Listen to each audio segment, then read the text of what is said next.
Chapitre 8. Saul avait approuvé le meurtre d'Étienne. Il y eut ce jour-là une grande persécution contre l'église de Jérusalem, et tous, excepté les apôtres, se dispersèrent dans les contrées de la Judée et de la Samarie. Des hommes pieux ensevelirent Étienne et le pleurèrent à grand bruit. Saul, de son côté, ravageait l'église, pénétrant dans les maisons, il en arrachait hommes et femmes et les faisait jeter en prison.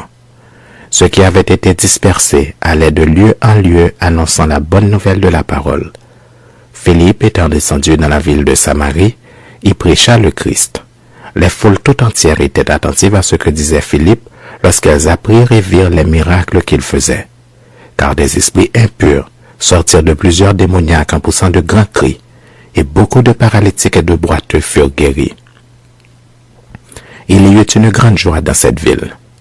Il y avait auparavant dans la ville un homme nommé Simon, qui, se donnant pour un personnage important, exerçait la magie et provoquait l'étonnement du peuple de la Samarie. Tous, depuis le plus petit jusqu'au plus grand, l'écoutaient attentivement et disaient « Celui-ci est la puissance de Dieu, celle qui s'appelle la Grande. » Ils l'écoutaient attentivement parce qu'il les avait longtemps étonnés par ses actes de magie. Mais, quand ils eurent cru à Philippe qui leur annonçait la bonne nouvelle du royaume de Dieu et du nom de Jésus-Christ, hommes et femmes se firent baptiser. Simon lui-même crut. Et après avoir été baptisé, il ne quittait plus Philippe. Et il voyait avec étonnement les miracles et les grands prodiges qui s'opéraient. Les apôtres qui étaient à Jérusalem ayant appris que la Samarie avait reçu la parole de Dieu, y envoyèrent Pierre et Jean. Ceux-ci, arrivés chez les Samaritains, prièrent pour eux afin qu'ils reçussent le Saint-Esprit, car il n'était pas encore descendu sur aucun d'eux. Ils avaient seulement été baptisés au nom du Seigneur Jésus. Alors, Pierre et Jean leur imposèrent les mains et ils reçurent le Saint-Esprit.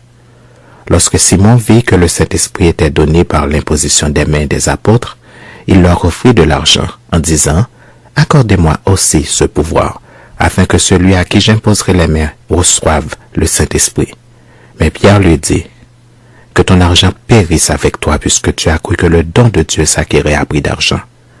Il n'y a pour toi ni part ni lot dans cette affaire, car ton cœur n'est pas droit devant Dieu. Repens-toi donc de ta méchanceté, et prie le Seigneur pour que la pensée de ton cœur te soit pardonnée s'il est possible, car je vois que tu es dans un fiel amer et dans les liens de l'iniquité. » Simon répondit, « Priez vous-même le Seigneur pour moi, afin qu'il ne m'arrive rien de ce que vous avez dit. » Après avoir rendu témoignage à la parole du Seigneur et après l'avoir prêché, Pierre et Jean retournèrent à Jérusalem en annonçant la bonne nouvelle dans plusieurs villages des Samaritains.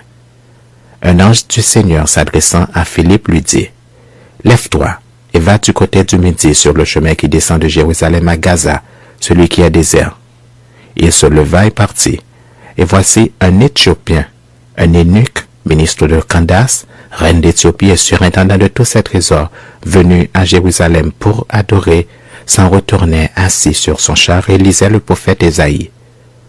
L'Esprit dit à Philippe, « Avance et approche-toi de ce char. » Philippe accourut et entendit l'Éthiopien qui lisait le prophète Ésaïe.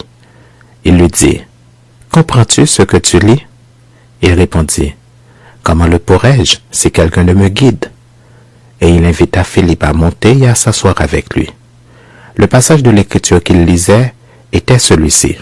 « Il a été mené comme une brebis à la boucherie, et comme un agneau muet devant celui qui le tond.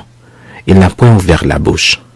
Dans son humiliation, son jugement a été levé, et sa postérité qui la dépendra, car sa vie a été retranchée de la terre. » L'eunuque dit à Philippe, « Je te prie, de qui le prophète parle-t-il ainsi? Est-ce de lui-même ou de quelque autre? » Alors Philippe ouvra la bouche et, commençant par ce passage, lui annonça la bonne nouvelle de Jésus.